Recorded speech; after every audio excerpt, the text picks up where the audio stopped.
Hello, my name is Marie Gentles and I'm one of the behaviour advisors on the Behaviour Hubs programme. This session is titled Managing Special Schools. So here are the intended learning outcomes that we'll be covering in this session. So let's start with how to create systematic changes in special schools. So one of the most important places to begin is the referral process. One of the most common things that we hear with special schools, AP, etc., is that sometimes the young people who are attending these provisions are sometimes maybe potentially not the best fit. So their needs can't adequately be met within the provision. So what's really important is that we have a provision that we feel can meet the young people's needs. And this is absolute, I mean, it's stating the obvious, but this starts with the referral process. Now, this can take a while. When I was head of a pupil referral unit and social, emotional, and mental health provision, this took many years within the local authority that I was working within. However, it was completely and utterly worthwhile because what it did was safeguard, if you like, the young people who were coming into the provision, and it ensured that those young people's needs would be able to be met within the provision. So thinking about your referral processes, are they robust? Do they need review? And then, of course, quality first teaching, absolutely crucial. Yes, of course, we're meeting the needs of these young people, but we're meeting all the needs of these young people. So quality first teaching must be at the top there. So raising skills and self-esteem comes through that quality first teaching. And of course, having high expectations. Now, the way the young people reach the high expectations will differ, but we should have high expectations for all the young people, regardless of need, even more complex needs as well within our special schools. A bespoke curriculum, so that curriculum that meets the needs of the young people. And also when we're talking about curriculum, we're not just talking about academics, we're talking about everything. So we're talking about social, emotional, all elements, all of those things come under the umbrella of curriculum. So it's about thinking what areas will come where and when and how, but ensuring that we've got that full coverage. Staff review of skills and areas of development is absolutely crucial. So where are our staff skills set? All staff are different, as we know, so it's really about utilising our staff skills. I did a skills audit many years ago on my support staff, and it was so surprising to me what different staff members' skills were that I didn't really consider prior, because there maybe were things that they enjoy doing outside of school, but could absolutely benefit the young people within the provision. So it may be something that you want to consider, but really thinking about how can we ensure that our staff are accountable? And one of the ways is to get that buy-in. And one of the ways to get that buy-in with our staff is to really think about where their skills are and utilising that in the best way. Systems monitoring, that just goes without saying. So really constantly monitoring our systems and practices, what's working really well, what needs some adaptations here and there as over time as we move forward, but continuously monitoring our systems and practices. Parental and pupil voice engagement, again, speaks for itself, but are we really hearing what the young people and what our parents and the community are saying? It doesn't mean we have to adhere and agree to everything that they suggest or they're saying, but how do we know that they feel that they're heard? And how are we ensuring that they're heard? Parents know the young people best. Yes, we are specialists within our field, but the parents know their young people best. And so how are we liaising with them and really capturing their voice? And an embedded understanding of what I call ABC, attachment, behaviours, communication, and containment. Now, when I say containment, I'm talking about creating that safe and calm environment. I'm talking about emotional containment, supporting young people to feel emotionally safe. Okay, so how to use staff when we're thinking about managing a special school. Distributed leadership. For most of us, we are fully aware that especially within the specialist provision, from the children's perspective, they don't often see hierarchy. So of course they may know, well, that's the head teacher and that's deputy, etc. but we know that it's very, very different within a special school. So it's really thinking about that distributed leadership and getting that buy-in from staff, that staff accountability. And as I talked about not too long ago, one of those ways is really honing in on the staff skills so they feel that they're having an active contribution to the overall management of the school. Now, of course, you've still got the hierarchy because it's a necessity. You'll have your head and your senior leaders who will be making overall decisions and so on and so forth. But it's really about how do we get that staff buy-in and that everybody to be working towards that shared vision in a way that they don't feel like they're done to. They're not being told the shared vision. They feel that they're part of, and distributed leadership is one way to achieve that. Robust CPD, I'm going to keep talking about CPD as we move through this session. It's so important. Now, we do understand that there are specialists within our field, and that's absolutely wonderful, but that CPD needs to be continual. It needs to be lived CPD. So what does that look like? Is it daily briefings, weekly showings of practice? It can be very different with each provision. When I was head of my provision, we had daily briefing, morning and afternoon. And that's where I incorporated our CPD that maybe we did at the beginning of the year or whatever that may be, and incorporated it into those sessions. So it's about utilising the language that's used when we're doing CPD. If a staff member is talking about a young person, maybe something that's happened that day, really thinking about how to utilise that CPD to continue with that conversation. So, for example, we may be, a staff member may say something about a young person, we may say, yes, we do understand that because this is what their needs are. And so we understand that because this is their needs, this is how it may present if those needs aren't being met. So how do we then meet those needs? So that type of language when we're having conversations back and forth with our staff members to ensure that we've got that live CPD running constantly within our provisions and not just on maybe the beginning of term when we have that big whole day inset. Quality and attitudes of staff, of course, is absolutely vital. It goes without saying. But again, in order to get the right quality and attitudes of our staff, we do need to think about things like recruitment, but we also do need to think about things like how we have that staff voice for that monitoring and evaluation. How do we hear what staff has to say? How do staff present what they have to say?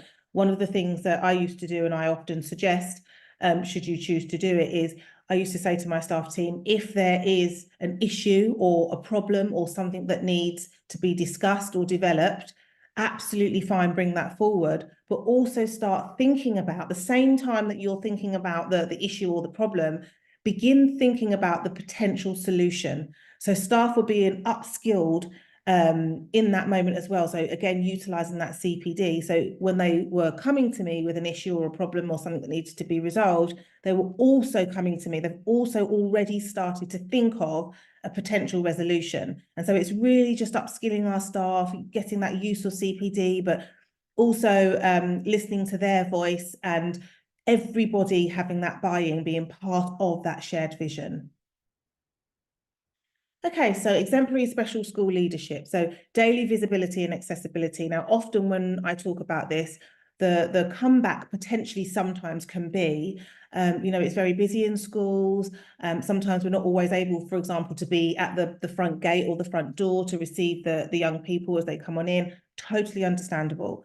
But what I always say at this point is, again, I told you I'm going to keep talking about CPD, is thinking about the why behind everything that we do. So for leadership to understand why do we do what we do, but also for the staff to understand why we do what we do. So do your staff team, for example, understand that when we're thinking about that daily visibility and accessibility, it's because if we have someone, maybe a senior leader on the front door, and we're smiling at a young person as they enter the building, do we understand that it's not just about being happy, it's about what that does scientifically to that young person's brain, the smile, how they receive that smile, the impact of that as they move into the first classroom, etc., and so on and so forth, compared to if they don't receive that at the door. So again, thinking about the whys, and that sometimes negates some of the issues that we have in regards to the staff saying, well, I can't do this or I can, when they can see the bigger picture as to why we do what we do.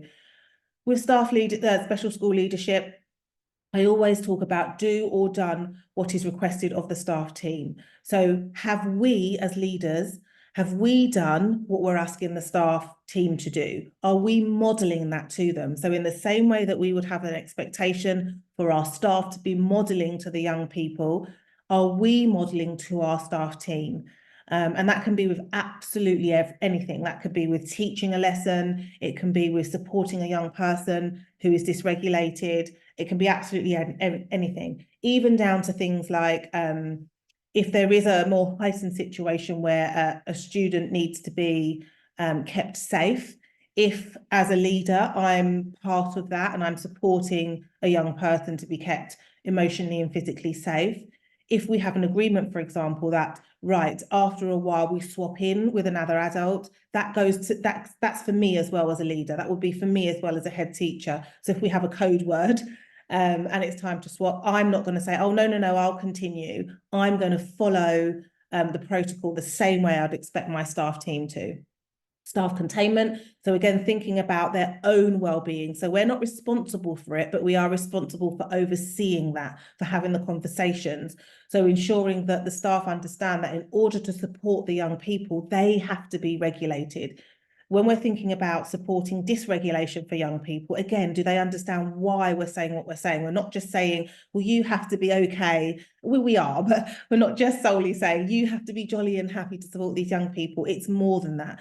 Do we understand, again, the why behind it? Do our staff team understand that in order to support a young person within special school who is dysregulated, one of the ways that a young person's brain is supported to regulate is via co-regulation with an adult. So do our staff team understand that's why we're talking, one of the reasons why we're talking about their well-being, because they need to regulate in order to support the young people to regulate. So again, looking at the whys. High expectations and levels of trust. So again, that kind of open door policy, but equally those high expectations aren't just come to me and talk about anything. It's also about, we also have boundaries and expectations for our staff team as well. And if you don't meet them, just the same way with the young people, you'll be supported, but there is an expectation that you will meet that. And if you don't, then this is what will happen, and so on and so forth. So it's very clear. And actually, it does create a community and a sense of safety when everybody understands where they stand. That shared vision, I talked a little bit about this prior, but it's so vital that that shared vision is shared. That sounds really obvious because we always talk about shared vision, but sometimes what can potentially happen is there is a vision that is from the senior leaders that is passed down to the rest of the staff team, whereas actually what we're looking for is a shared vision that's more circular rather than kind of top down. And so everyone's got that buy-in, everyone really understands it and understands why, and it's got that buy-in, and then it's lived by all. So if there was a visitor to your provision, they can feel what that vision is, they can hear it in the language around the school, they can see it from, you know, maybe what's on the walls or how the staff are interacting with one another or with the young people. And regular CPD, going to keep saying it, it's even though it's a specialist field, it's absolutely vital that CPD is not just at the beginning of a term or the beginning of an academic year, that the standard CPD, it is how are we living that CPD on a day-to-day basis? How are we keeping it front of brain for ourselves and our staff on a day-to-day basis? So what comes with a pupil who is joining special school? So young people may display some or all of these things, as you see on the screen here, when starting at a special school. So do have a look through these bullet points on the screen. And the reason why this is important to discuss is, again, because when we're thinking about managing special schools, we have to think, is our special school set up to meet these needs? And again, that may sound very obvious, but what within our school meets the need of a young person with high anxiety? What do we have within our structures and our systems that meets that need for young people?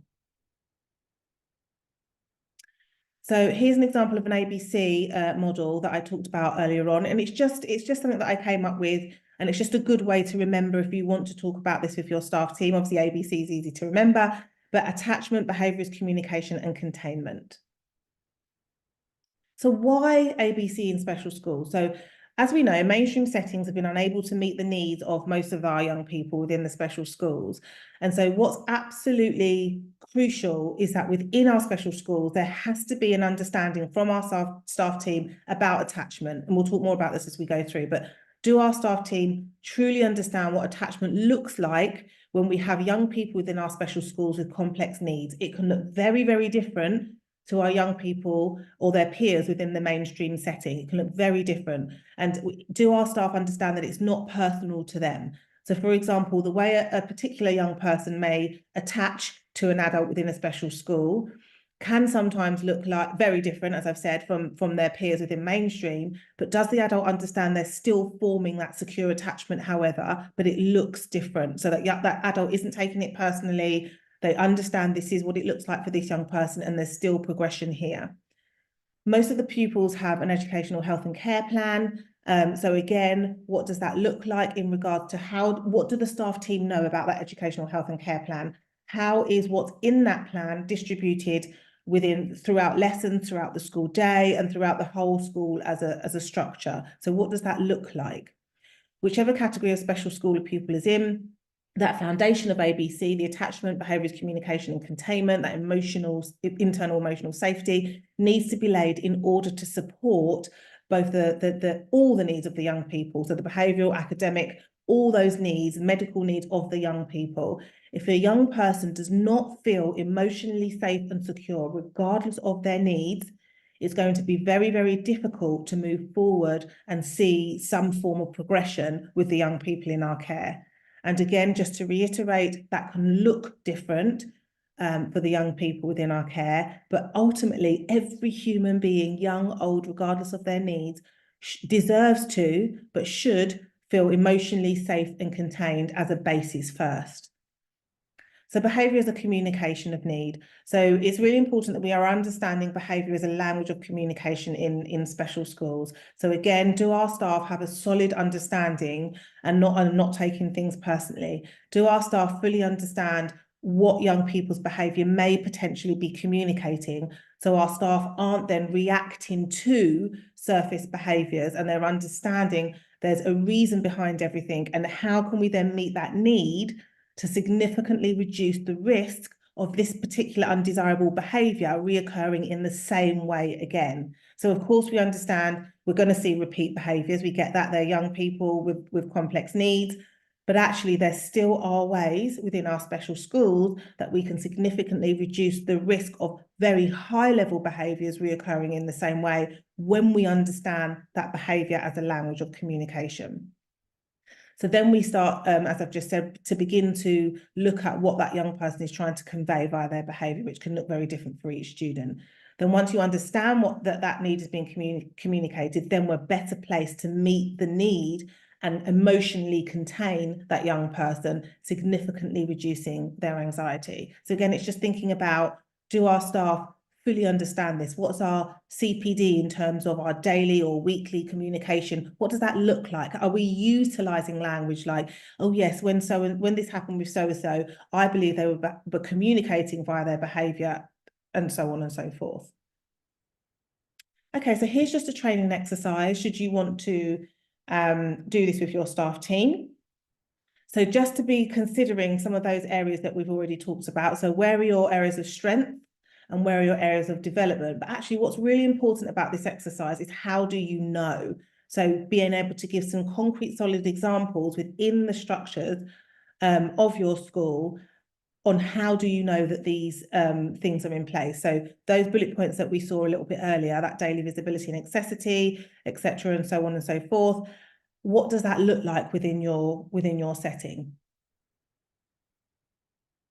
Okay, so we're now going to talk about physical containment, which is very, very important when we're thinking about managing special schools. Now, physical containment does mean securing someone when they're feeling insecure and boundless, but it doesn't always mean physically holding someone. It can sometimes, as a last resort, if a young person presents as the danger to themselves or someone else, of course, that can be the case. And we know, like the second to last bullet point there, that staff should be trained in restraint and the use of reasonable force. And of course, last bullet point as well, they're always referring and adhering to the school's policies and procedures. However, What's also really important is the understanding that physical containment is also the space that a young person is in. So when managing special schools, it's thinking about the entire environment. So this is why I talked earlier about things like that daily visibility. All of these things add to that internal feeling of emotional containment, feeling emotionally safe and contained for young people. If there's someone on the door, if they know what to expect when they walk into the door every day, they know what to expect when they are inside their classroom, so on and so forth. All these things, the space that they're in, can also create that sense of physical containment as well. Even down to things like when I was fortunate enough to have moved into a really nice new building when I was head of the provision I was head at, and we got a say on some of the design. So even down to things like the colour of the carpet was really important to create a contained environment. So I actually did some research around soothing colours, for example, and had them on the carpets, and maybe thinking about that when we're doing displays, etc., because all of these things help to reduce a young person's anxiety and create that feeling of calm. So it really is more actually about that space that we're in to support that feeling of internal calm and safety for those young people in our care. And emotional containment, it does go hand in hand with physical containment, but just splitting it up into two, means listening and understanding to a young person's problems. Now, when I say listening, they may not be able to verbally express how they're feeling, hence why we have to understand the behaviours of communication. So hopefully you're seeing how everything now ties together. The reason why we need to understand behaviour as a communication of need is because very often young people are not able to verbally communicate that. And in special schools, that may be the case even more so. So we need to understand. So listening is also listening to their behaviour. What's their behaviour communicating ultimately? And then being able to understand potentially what that need is, and then we can begin to meet that need.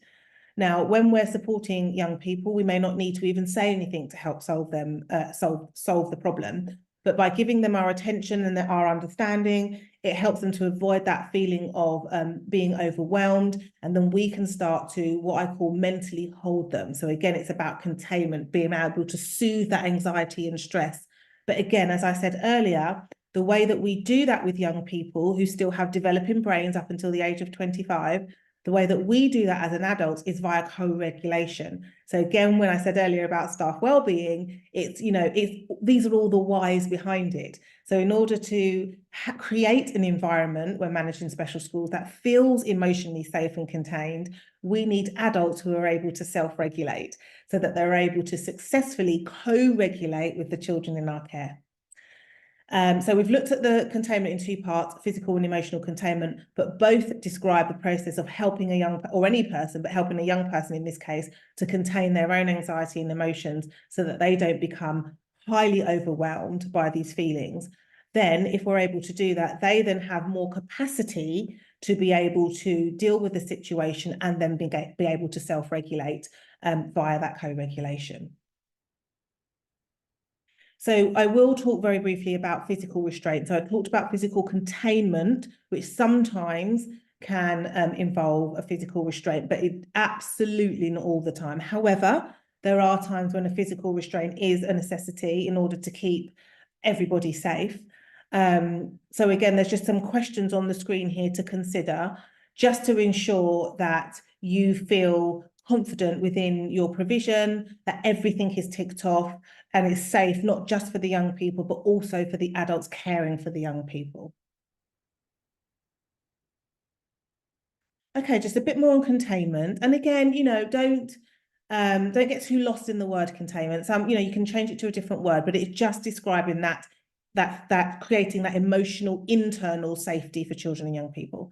So young people with highly challenging behaviour due to their unmet needs, as you can see, we could do far more bullet points, but we often see, fears, anxiety, low self-esteem, so on and so forth. However, the container needs to be the adult. It has to be the adult. A young person should not be in a position trying to contain someone else. Their brains aren't fully developed yet. And when we're thinking about complex needs, they may not have even more so, may not have the capacity at such a young age to be a container. So the adult needs to be able to self-regulate and be that emotional container for the young people.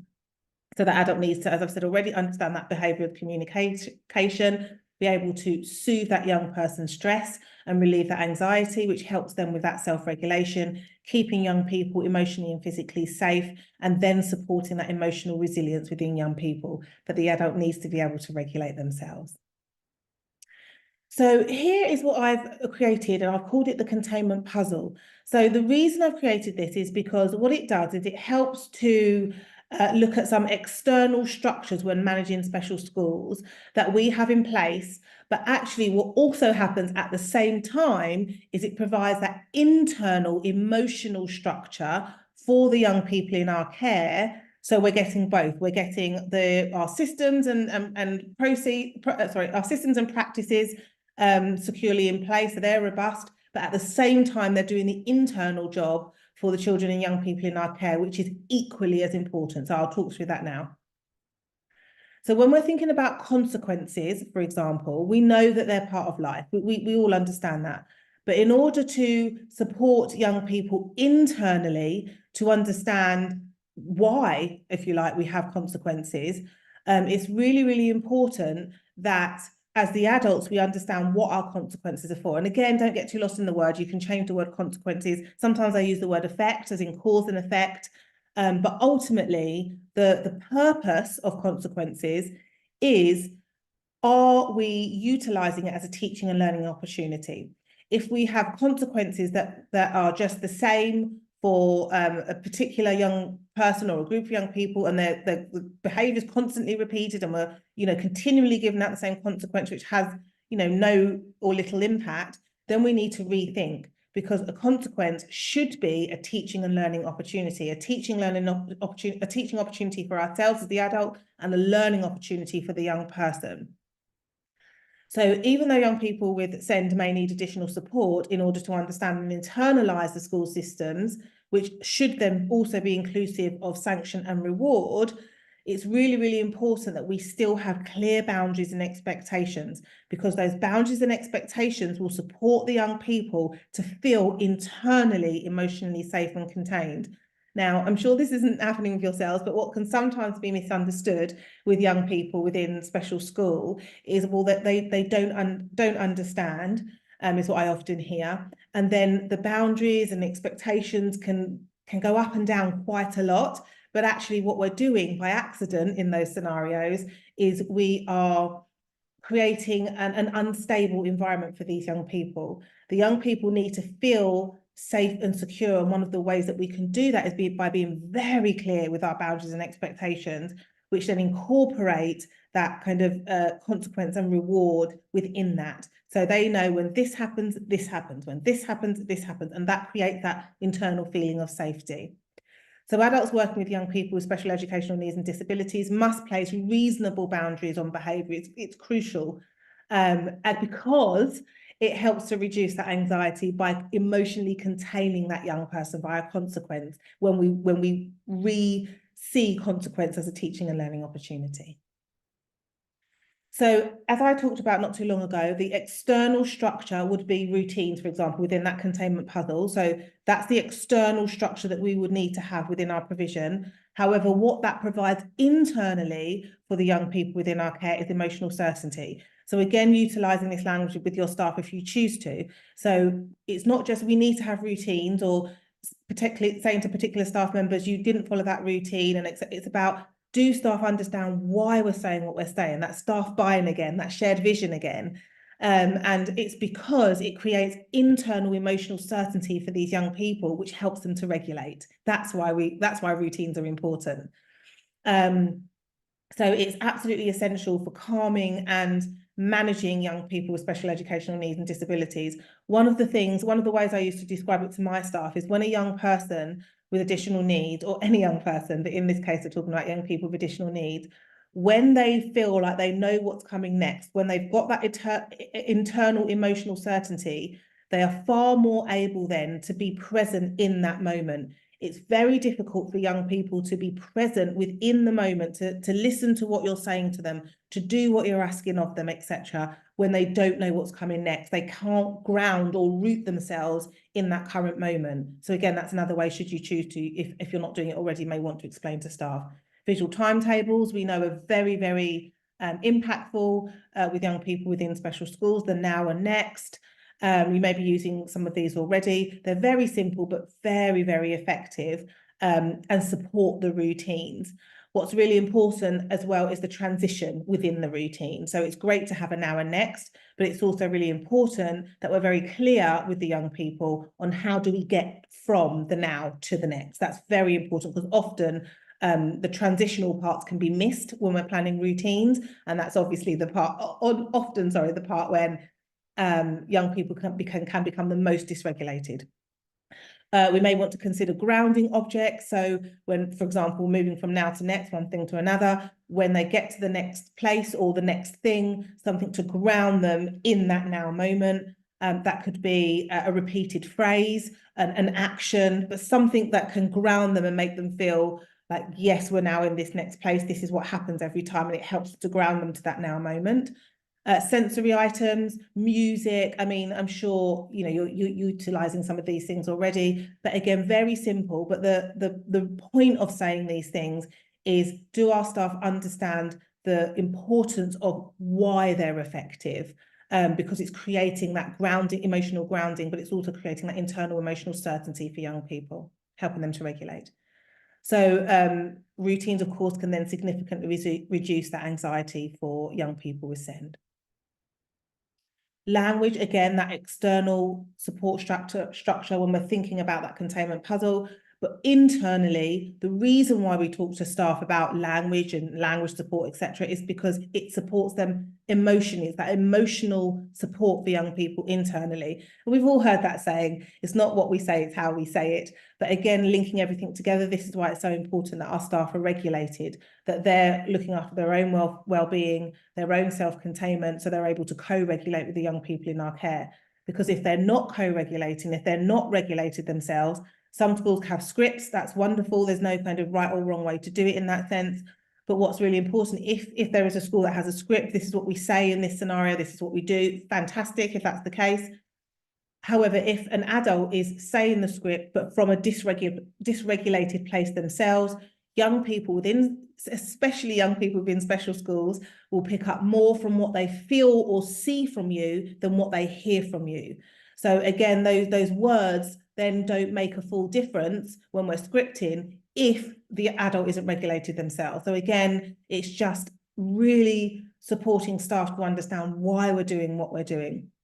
Step-by-step language can help to reduce that fear and anxiety. And of course, modelling that for the young people is also important. But when I say modelling language, it's also linking back to behaviour as a communication. So that can be modelling verbal language, but a bit like I'm doing now. I'm using my hands as I'm talking. I'm also modelling it via my behaviour, via utilising my body, my facial expressions, etc. So again, all of these things are modelling, and especially within special schools, I'm going to say it again, those young people pick up more from what they see or feel from us than what they hear from us. And then, of course, utilising specific praise for young people so they know how to recreate that moment. So again, within our special schools, are we being really clear on what we're potentially praising a young person for? Because when we're doing that, will have a feeling inside, and they would like to know, or they need to know, how do I subconsciously, how do I recreate that feeling? So we need to be very specific with them when we're giving praise, utilising our verbal language. Boundaries, another external structure within that containment puzzle. But the reason why boundaries are so important is because it creates emotional, internal safety for children and young people. That's why we have the boundaries. So again, when speaking to staff, and we're talking about boundaries and the importance of boundaries and expectations, and if a staff member isn't adhering to the boundaries, for example, we're not just, on them for the sake of being on them, but are getting our staff to fully understand that it's because those boundaries create the emotional internal safety for the young people. So if we are up and down with our boundaries, we're up and down with their internal emotional safety. And this is why the boundaries must be clear and remain the same. And in an adult-student interaction, the adult must be the emotional container, hence why the adult has to be regulated. A young person cannot be a container in an adult-pupil relationship. So boundaries help young people to understand and respect their own needs as well as the needs of others, and create that sense of emotional security, which they need in order to feel, to have that capacity to be able to self-regulate via co-regulation. Expectation, another external structure that we will have, support structure we'll have within our special schools. But again, the reason for it, if you like, is because it provides internal emotional security for the young people in our care. So the expectations must be realistic, of course, but most important, really, do the young people know how to meet that expectation? Often we have these great expectations, but sometimes the young people don't actually know how to meet them. If someone was to come in and say, oh, this is, they could tell you what the expectation is, but if it was, well, how do you get there? Sometimes they don't know. So it's about being really, really clear on not just what the expectation is for that internal emotional security, but how do they meet that expectation? How are they supported to meet that expectation? Because of course, self-esteem and confidence are tightly connected to expectations. So in order for behaviour to be modified over time, young people need to know how to reach an expectation. And it, of course, demonstrates care from adult to student. Okay, and rewards, another element of that containment puzzle, and the benefits of rewards. So as they develop, pupils are encouraged with attention and other rewards, will be able to internalize both the restraints associated with consequences and the satisfactions associated with rewards. Now, what's really important, again, sounds very obvious, but it's so important that our staff team are fully clear on the why.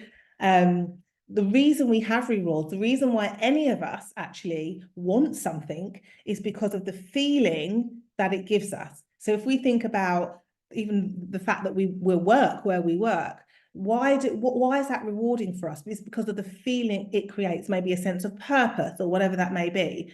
And it's exactly the same for young people. When we're thinking about different rewards, often I have different questions, such as what are the best types of rewards to give young people within a special school? And that's fine. There's nothing wrong with having these conversations. But what I always say is that it almost doesn't matter what the reward is. What matters is, does it give that young person that internal feeling of satisfaction? And have they had enough experience of the feeling to seek the reward?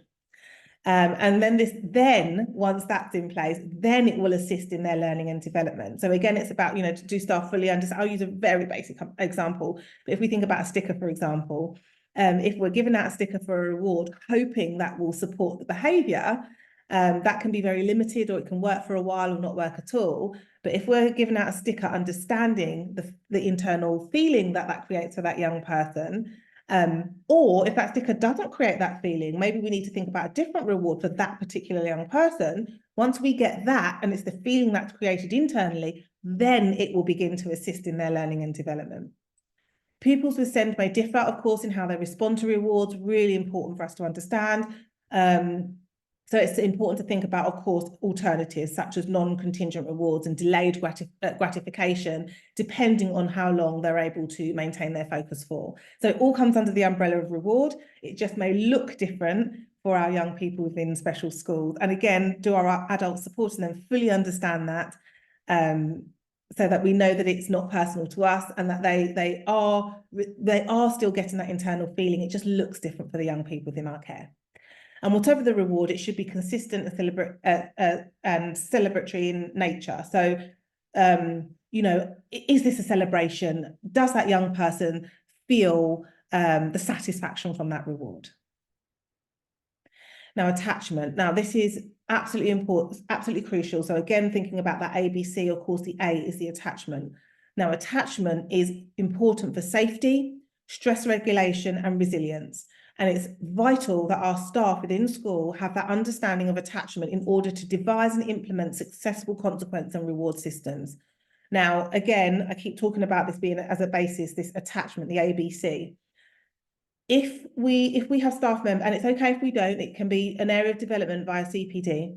But if our staff members don't fully understand the attachment theory, what attachment can look like for different young people, and so on and so forth. It can be very difficult for our other things to come alive the way we want them to. So our rewards system to be effective, the consequences to be that teaching and learning opportunity if we don't have those secure attachments with the young people in our care.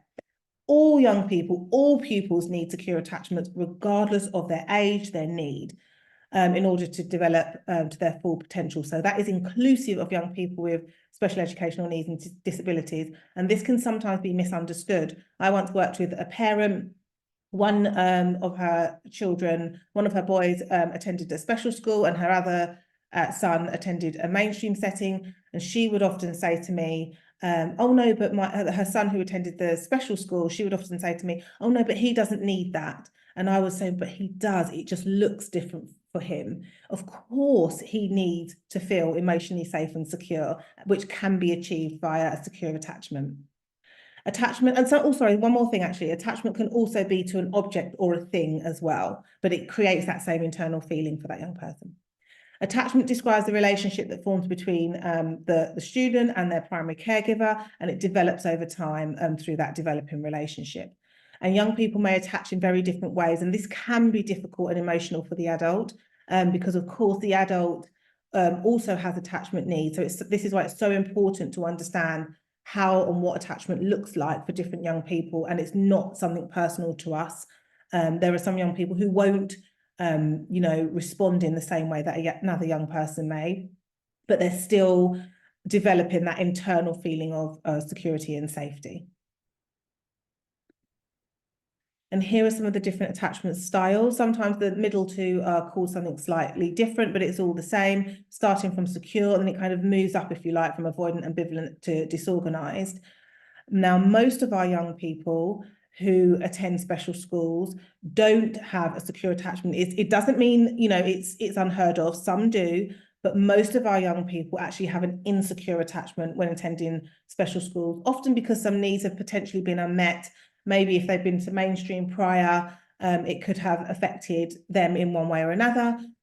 With no blame and no judgment, it's just sometimes how it is. But however, on the screen, these are young people who do have a secure attachment. Generally, they can successfully navigate the world, whether they have additional needs or not.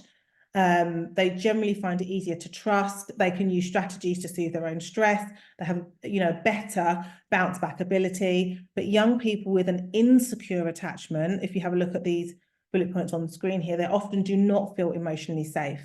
However, with the complex needs within our special schools, sometimes the young people may not be able to communicate that the way that maybe we may communicate that. This is why it's so important to understand that behaviour as a communication, because if they're feeling unsafe, it can manifest into an undesirable behaviour. Hence why we need to be regulated in order to be able to understand that behaviour as a communication. So if you just have a look at those bullet points on the screen there, this is often what we will see with young people within special schools. And what I'd like you to potentially consider now is this next training exercise. So utilising that containment puzzle, so all of those 7 elements that we covered, so reward, consequence, boundaries, expectation, language, attachment, so on and so forth, all those areas, those external factors we can put in that provide internal emotional structures for our young people in our care. Have a think about which elements of that puzzle you feel are secure within your setting. But again, also thinking about how do you know that? How do you know that they're secure in your setting? And you may think to yourself, do you know what? Our staff have a really good understanding of attachment and have wonderful attachments with the young people, which is brilliant. But you may also think, do you know what? Actually, I think that our boundaries and expectations maybe aren't that consistent. And what's so important about the containment puzzle is everything needs to be in equal balance, so to speak, in order to support young people to regulate. So it's great if we have great attachments, but we need some areas of development that need securing. There's no problem, but it's about understanding that all of those elements need to balance out in order for internally young people to be able to balance out. So here's just to kind of summarize it in a clearer way. So on the left-hand side, the external support factors, on the right-hand side, what it provides internally for children and young people in our care. So when we're thinking about our systems, and processes when managing special schools. Yeah, of course, we're going to have the routine, etc., and so on and so forth. But also, we're looking at what it's providing internally for these young people. It goes hand in hand. So as we reach the conclusion, managing behaviour in special schools should be grounded in the ABC. And again, if we feel there needs to be areas of development via CPD in some of these areas, then that's fantastic. All staff should be trained in positive handling, inclusive, however, of de-escalation strategies when thinking about our staff within special schools. And of course, we need to ensure that there are adaptations to support meeting those needs of the young people within our special schools. So yes, we're going to have high expectations that should remain consistent. However, the variation is in how those expectations will be met. And that may be via adaptations, etc., additional support. So we have the expectations, but how they're going to be met is what often varies within our special schools.